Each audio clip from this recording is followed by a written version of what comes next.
क्या हमें अपनों से भी सीमाएं रखनी चाहिए? बहुत से लोगों को ये कहते सुना कि मेरा जीवन तो खुली किताब की तरह है। क्या आप कोई सीमा नहीं पालते? सब लोगों से सभी बातें शेयर कर लेते हैं। अब ये मत कहिएगा कि आपके पास कोई गोपनीय बात नहीं है। हाँ, एक सार्वभौमिक सत्य ज़रूर है कि पति अपनी पत्नी से अपनी आय, अपनी सेविंग्स, व्यवसाय, धन के बारे में छुपाते हैं, जो बाद में उनके जाने के बाद परेशानी खड़ी कर देते हैं। ये मानकर चलते हैं कि स्त्री के पेट में बात नहीं पचती, तो कई सीमाएं तय करने के भी लेकिन कुछ नियम उनके हो जाते हैं। पहले तो हम ये जान लें कि सीमाएं कब, कहाँ, कैसी होती हैं। ऐसे व्यक्ति जो आपके बिल्कुल करीबी हैं, उनसे अपनी ज़रूरी बात शेयर इसलिए नहीं कीजिए कि उनकी ज़ुबान उनके कंट्रोल में नहीं है, क्योंकि आपकी सुबह कही हुई बात रात तक पूरे शहर को पता चल जाती है। अब वो आपके जानने वाले आपसे नाराज़ हो जाते हैं कि तुमने हमें बताना ज़रूरी नहीं समझा। मेरी एक मित्र हैं, पर बताते हुए डर भी जाती हैं, किसी से कहना मत। चलो, मैं तो नहीं कहूँगी, पर ये बात तुमने किसी और से भी कहा होगा कि किसी से कहना मत। फिर क्या होगा? और उसने कहीं दूसरों को पास कर दी, तो हम दोनों में से कसूरवार किसको ठहराओगी? मेरी मित्र जान नहीं पाएगी। दो दोस्तों के बीच विश्वास होना चाहिए और एक सीमा रेखा भी। नया शादीशुदा जोड़ा मुग्ध है। दुनिया में उसका खुद का कोई एक करीबी राजदार, हमराज, मित्र, पत्नी या पति जो भी के रूप में मिला। वाकई ऐसा होना भी चाहिए। समय बीतते जब झगड़े होते हैं, विश्वास खोते हैं, पासवर्ड बदल लिए जाते हैं, मोबाइल लेकर बाहर उठकर चले जाते हैं। नहीं, बिल्कुल नहीं, आपको उनके पीछे नहीं जाना है। और क्यों जाए?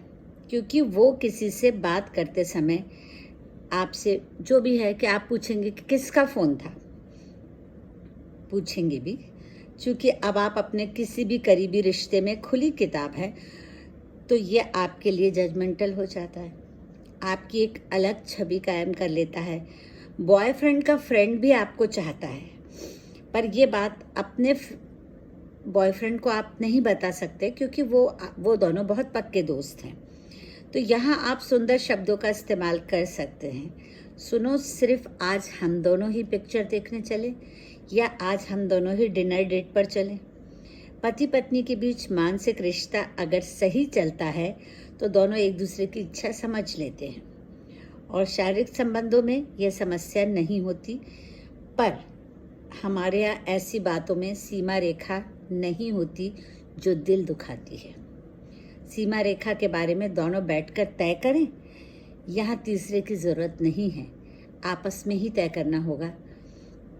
सलाह लेना और राज बताना दोनों अलग चीज़ें हैं। जो समझ नहीं पाते वे सलाह लेते हैं, जो दिल हल्का करना चाहते हैं वे राज शेयर करते हैं और आपसे उम्मीद करते हैं कि आप किसी से भी ना कहें। आज की युवा पीढ़ी को देखती हूँ तो मुग्ध हो जाती हूँ। वो अपने दुश्मन के राज भी हमसे नहीं बताते। जब मैं कहती हूँ, अरे तूने मुझे तो फला बात बताई ही नहीं थी, तो उसका जवाब होता है आप क्या छोटी छोटी बातों में उलझी रहती हैं, कुछ क्रिएटिव कीजिए। मैं सोचती हूँ, हाँ सच ही तो है। कई लोगों को सवाल पूछने की बहुत आदत होती है। जहाँ तक आपको सुविधाजनक लगे आप उनके सवालों के जवाब दें, अन्यथा कह दें कि चलो कुछ और बात करते हैं। हमारी कोई मित्र अचानक हमसे दूरी बढ़ा लेती है, आप इसे अन्यथा लेंगे? आप फ़ोन लगाने की कोशिश करेंगे, सोच में पड़ जाएंगे, मैंने ऐसा क्या किया जो वो मुझसे बात नहीं करे, मिलने की कोशिश करेंगे। ठहर जाइए, आपके अलावा उसकी ज़िंदगी में और लोग भी हैं, उसका परिवार है, उसकी समस्याएं हैं, उसे थोड़ा स्पेस दो। वक्त आने पर अगर उसे ठीक लगेगा तो वो आपसे शेयर करेगी या करेगा, और आप अच्छे दोस्त हैं तो वो वापस आपके पास ही लौट के आएंगे। बात शेयर ना करना चाहें तो आप भी ना पूछें। इतनी सीमा रेखा तो रखनी ही पड़ेगी दोस्ती में। मत डरिए, ऐसा होता रहता है, पर सावधान भी हो जाइए, क्योंकि आपको लगेगा कि आपकी दोस्ती टूट रही है। पर ऐसा होता नहीं है। थोड़ा स्पेस दीजिए, सावधान हो जाइए। बच्चों के साथ दरवाजे पर खटखट कर रिवाज जरूर रखिए। ड्राइवरों, मददगारों के सालों पुराने संबंध के बाद भी घर के सच ना बताने की भी एक सीमा रेखा तय कर लीजिए। हालांकि घर की आधी से ज़्यादा बातें वे सब जानते हैं, तो अपने व्यवहार को नम्र रखें, पर उनसे डरे नहीं। अगर आप डरपोक हैं तो छोटी सी बात पे भी आपको कोई आसानी से ब्लैकमेल कर सकता है। ऐसे लोगों को परिवार, दोस्त, बॉस, प्रेमी, सास, ननंद, रिश्तेदार जो भी हो, सबसे सीमा रेखा रखनी होगी। सीमा रेखा रखने का मतलब अविश्वास करना नहीं होता।